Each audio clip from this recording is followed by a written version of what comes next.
天文台喺下晝2點42分錄得黎克特制2.8級有感地震，震央喺深圳後海灣。天文台喺地震發生之後收到超過100宗市民有關地震嘅報告，多數集中喺新界北面，例如屯門同埋大埔。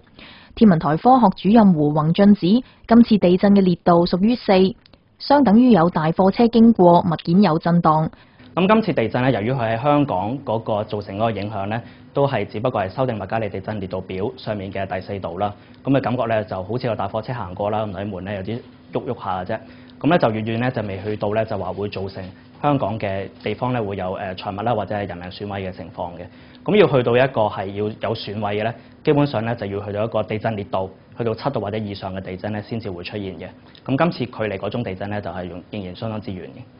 佢又話：香港錄得地震嘅次數穩定，叫市民唔使擔心地震嘅次數會上升。